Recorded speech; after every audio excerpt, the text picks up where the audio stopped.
तो कहते हैं यदि गुरु नहीं कर पाओ तो कोई बात नहीं, गुरु शंकर ढूंढना, भगवान शिव को गुरु बना। अब सौंप दिया सब जीवन का संभार तुम्हारे हाथ, बस अपने आप को समर्पित कर दो। एक चोर था, चोरी करने के लिए निकलता था, रोज चोरी करने जाता। एक दिन उसके हाथ में कुछ नहीं लगा साहब, तो उसने क्या किया, भोले बाबा के मंदिर में घुस गया और मंदिर में जाकर के उसको कुछ नहीं, सोने का घंटा दिखाई दिया। अब उसने हाथ बढ़ाया तो हाथ, उसके हाथ घंटा नहीं लगा, तो उसने क्या किया, बोले भोले बाबा की पिंडी थोड़ी तगड़ी थी, बड़ी थी, समझ रहे हो ना इस बात?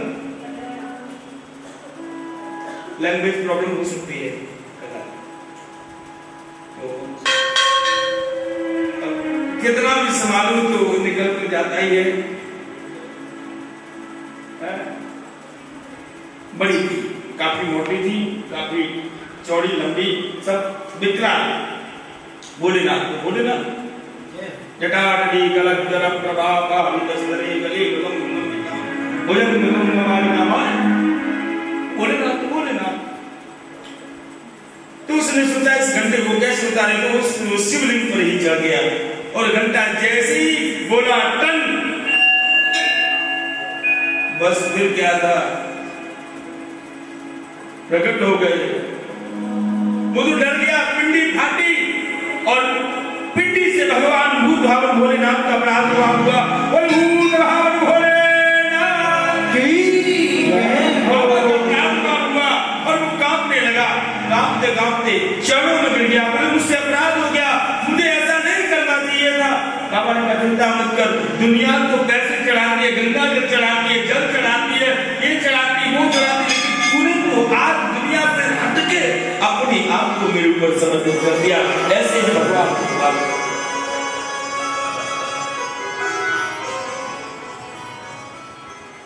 धन धन भोलेनाथ आपके कौड़ी नहीं खजाने में और 3 लोग मस्ती में बसा दिए, आप बसे। रावण को स्वर्ण लंका दे दी। पार्वती से कहा मैंने तुमसे पहले ही कहा था उमा, क्यों गले में फांस डालते हो?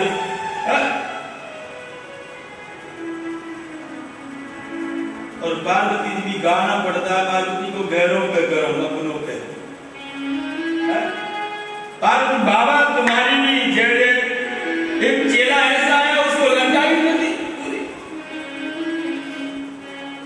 बोले पार्वती जी मैं तो ऐसा हूं कि भस्मासुर जैसा ये आ जाए ना तो उसको मैं तुझे भी दे देता हूं।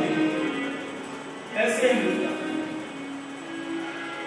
वरदान ऐसा नहीं दिया, बोले जाओ बस तू जिसके हाथ सर पर हाथ रखेगा बस हो जाएगा। भगवान शिव के पीछे पड़ गया, फिर भागे चक्कर। आगे कथाएं नहीं, मैं तो केवल सांकेतिक चर्चा पर चर्चा करता हुआ चला।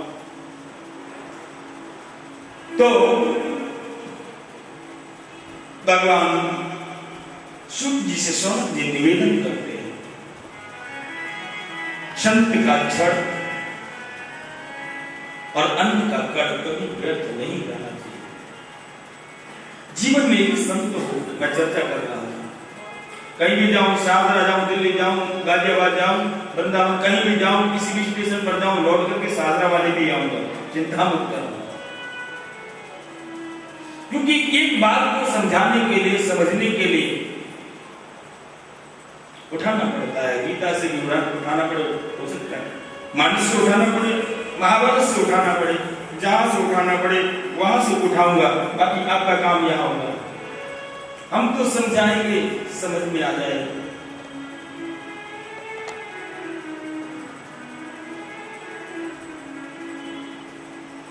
अब हम तो सरे रहा बैठे हैं चिंगारी लोग, जिसको दीपक जलाना है जला लेगा।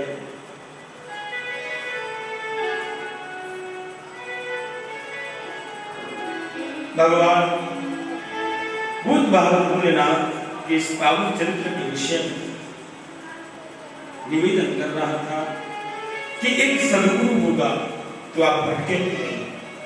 कई लोगों को मैं देखता हूं, पूछते हैं महाराज जी वो कथा कहने हमारे आए थे, उनसे हमने दीक्षा ली थी, अब वो तो सीताराम हो गए, अब आप दे दो। तो मैंने कहा भैया मैं देता नहीं। क्यों? बोले वो सीताराम हो गए तो मेरा तो भी।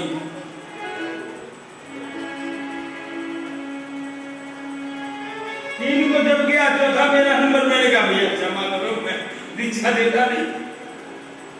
अब तेरे भाग्य में योगी, अरे ये गुरु गुरु आभा होती है प्यारे, सदगुरु आभा होती है, कोई शरीर नहीं होता। गुरु के बताए हुए रास्तों पर चलो, गुरु को प्रसन्नता होगी। गुरु चुका।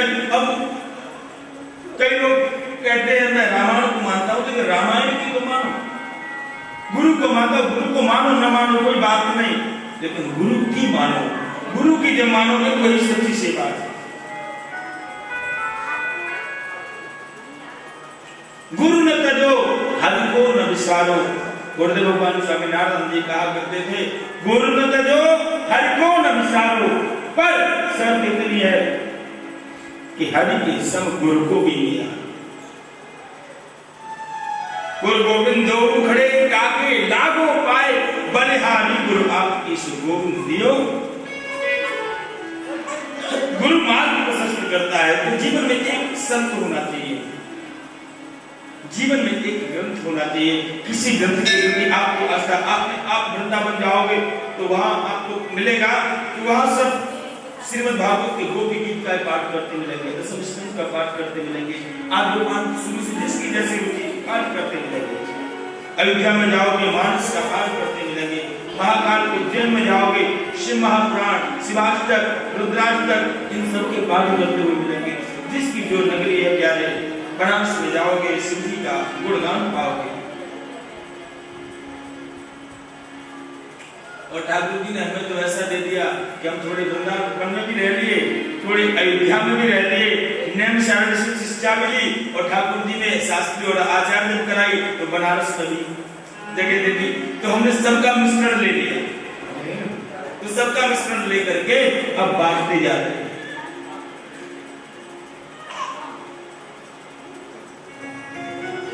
जो आए खैर, जीवन में एक संत, एक ग्रंथ, एक ग्रंथ को पकड़ोगे, एक ही साधे सब सदे सब साधे सब जाए। इधर भी पकड़ोगे उधर भी पकड़ोगे, भटक जाओ, गुमराह हो जाओगे, समझ में नहीं आएगा, कुछ पल्ले नहीं पड़ेगा। एक को लोग मानस गीता के एक एक श्लोक, एक एक चौपाई पर पीएचडी कर रहे हैं।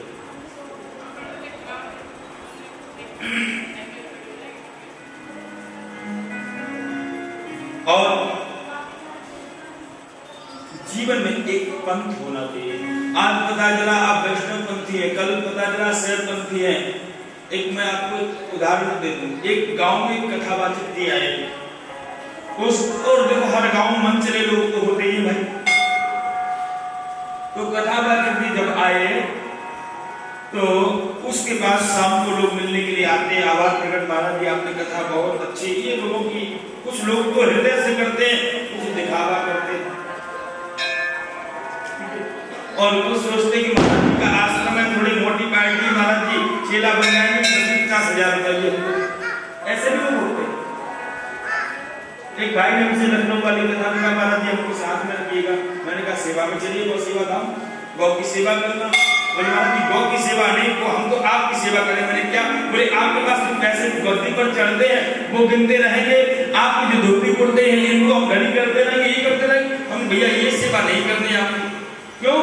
इसकी हमको जरूरत नहीं, जरूरत है तो गौ सेवा करो, हमारी गौ सेवा धाम में रहो, उसमें आनंद लो, भोजन करो।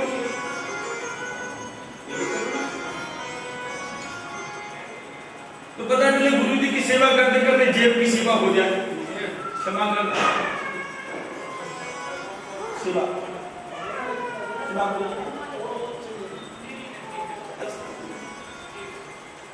तो खैर एक पंथ होना चाहिए,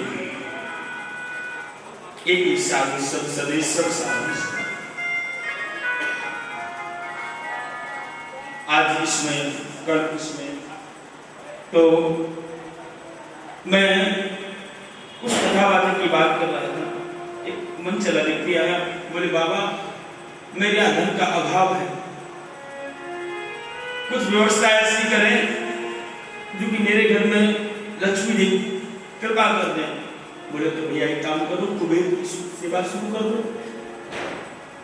टीवी पर ऐड देख देख के लोगों ने इतने कछुए वाली अंगूठी सुनारों का तो काम हो गया। भैया कोई हो क्षमा कर देना, पकड़ दे नीचे, तो सब कमाते हैं दिक्कत नहीं। और वो टीवी पर ऐड आता है उनकी तो बारी बारी होंगी सब। और जितने भी लोगों ने लिया एक साथ में बोले महाराज जी कोई भी रिजल्ट उसका नहीं मिला। कई लोगों ने दिल्ली में लिया, उनसे मिलने वाले लोगों को हो सकता है कथा में भी आएंगे। तो मैंने कहा भैया आपकी श्रद्धा है, कैसे आपकी पूजा ये आप जानते हैं, दिन कुछ लेना देना, खैर मैं बुराई नहीं करता, चिंता नहीं कर रहा किसी यंत्र के रखने से, किसी मूर्ति के रखने से कुछ नहीं होता। जब तक तुम्हारा मन का जो मंदिर है उसमें मूर्ति नहीं बिठाओगे प्यारे, तब तक किसी मूर्ति से कोई फायदा नहीं। सास को गाली दोगे, ससुर को जल नहीं दोगे, पति से अब्बे दिब्बे बोलोगे, खाल तुम्हारे घर में लक्ष्मी आएगी। बाबा जी तो कहते हैं जहाँ सुमति दाम संपत्ति दाना, जहाँ सुमति दाम संपत्ति दाना, जहाँ कुमति दाम विपत्ति दाना, जहाँ कुमति दाम विपत्ति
लेकिन आप पर हावी कौन, सुमति होती है या कुमति होती है, आप पर डिपेंड। आप किसको ज्यादा तवज्जो देते हैं, आप किसको ज्यादा हृदय से मानते हैं, ये आपको पर डिपेंड करता है।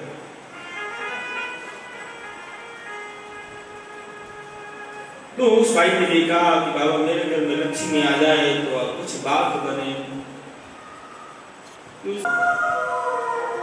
तो उसने कुबेर की पूजा शुरू कर दी। साल भर हो गई, दूसरी साल में एक कथावाचक आए गांव में कथा करने के लिए। तो उन्होंने उससे कहा तुम एक काम करो भाई, तुम गणेश की रिद्धि सिद्धि के पति हैं, गणनायक हैं, तुम गणेश जी की पूजा करो।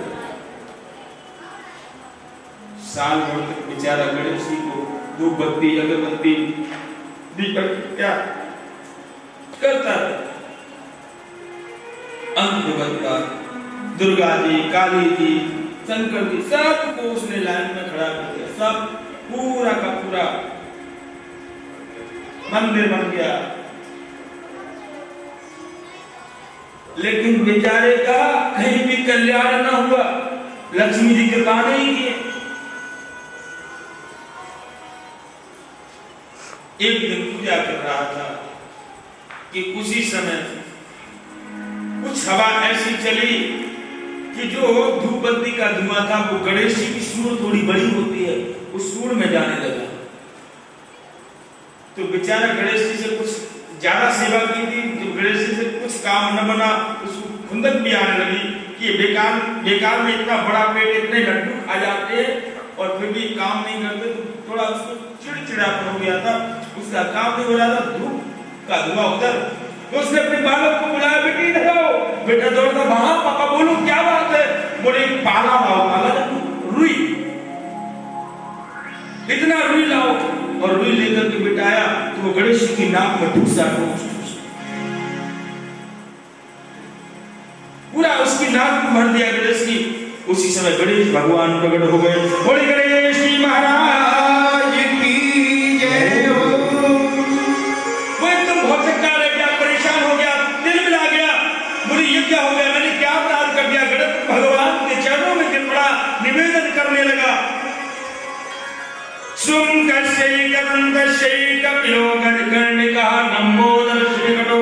विघ्ननाशो विनायका धूम्रकेतु गणाध्यक्षो भालचंद्रो गजानन द्वार सैतानिया पड़े छोड़ियादपि विद्यारंभे वाहे जबरे से निर्गमेता संग्रामे संग्रहश्चैव विघ्नस्तस्य न जायते। भगवान गणपति का सुंदर से पाठ किया।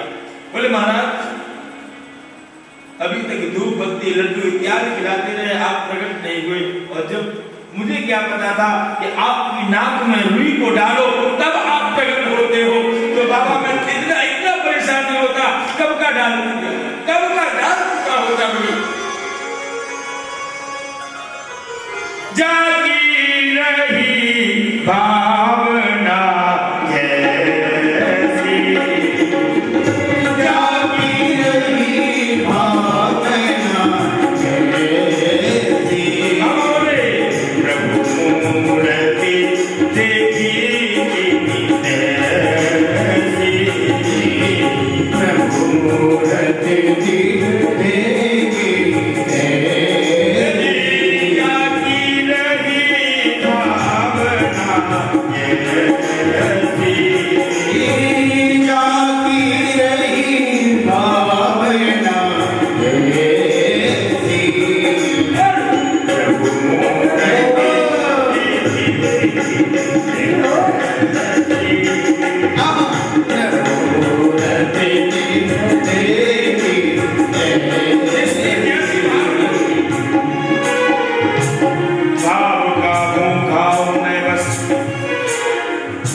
और भाव से एक पुष्प दे वो भी मुझे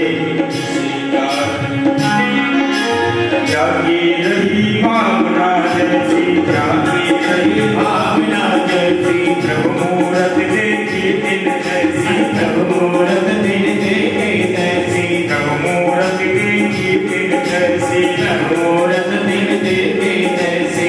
मोर को ध्यान से गोरे लगो, घन घोर को ध्यान लगो, मटकी पटकी पक ध्यान पतंग लगो, बलिहारी को ध्यान लगो, मटकी बलिहारी को ध्यान लगो, बलिहारी को ध्यान लगो, बलिहारी को ध्यान लगो, मटकी बलिहारी को ध्यान लगो, मटकी जागी रही भावना ऐसी, जागी रही भावना ऐसी, प्रभु मूर्ति हरि भक्ति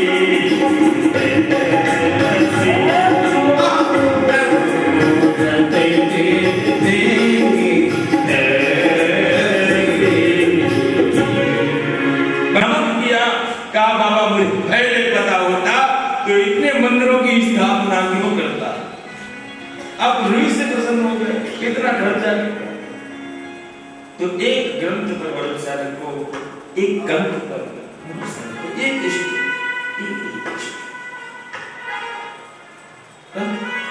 स्वामी अनुसुईया ने केवल अत्रि की पूजा करी।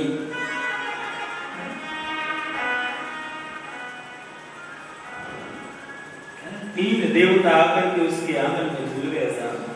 माता अनुसुईया ने डाक दियो पालना, तीनों देव झूल गए बन करके पति देवो बाप।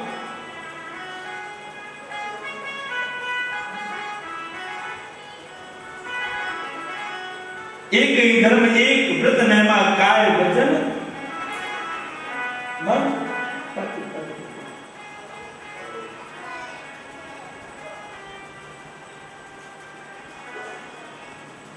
और आजकल हमारे कई कथाकार कहने लगे एक ही धर्म एक व्रत नेमा, चलो डिनर पे देख सिनेमा। शाम को डिनर भी होटल में होगा, रेस्टोरेंट में होगा, सिनेमा देखेंगे। एक ही धर्म एक।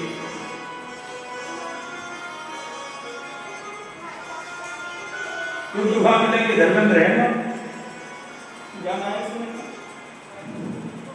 तो सिनेमा